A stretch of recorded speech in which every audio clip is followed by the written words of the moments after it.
that you gave me 20 million naira. Simple mathematics.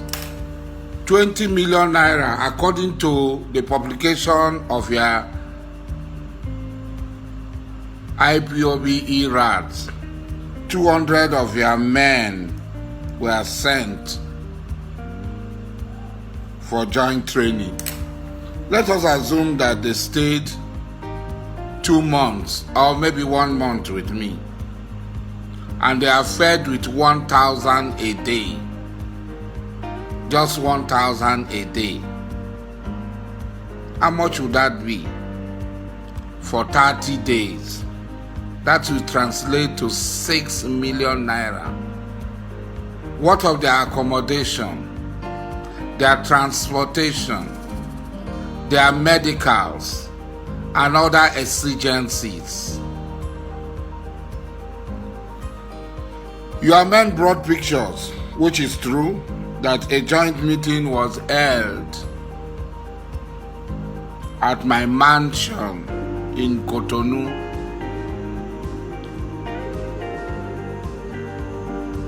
And IPOB members came from all over the world to attend that meeting. So what of the logistics of that meeting? The entertainment, the security put in place to secure them, when most of them were panicking like lily liver fellows that they are. The question we ask, feeding, if your men stayed 2 months, 12 million naira had gone for feeding. So what is 20 million naira? Look, from your own calculation, 20 million, only feeding has taken 12 million in 2 months. As I'm talking to you today, part of those IPOB people are still living with me.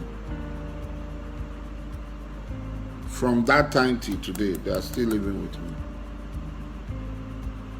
I have become like a father to them. The people who do my generator, who service my car, who are IPOB members, they go and they come. Very nice guy, Igbo guys from all over the place that he sent to me. They've now become part and parcel of my life, part and parcel of my family. They go to meet my family members in Cotonou, they are in my village. Everywhere I go to, they follow me because of the love and the trust they have for me. They know they're still IPOB. Daddy, we can know. I say, your people sent you here. I don't want to take you from your people. They are still with me till today. Till this very moment. Now, 20 million in 2 months. From that time till today, some of them are still with me. The people who say, they are with me. I don't want to expose them. I don't want to endanger their life. But I know, and people know, very top IPOB members know that these people are with me. And each time they want to do something very important, they call them to come.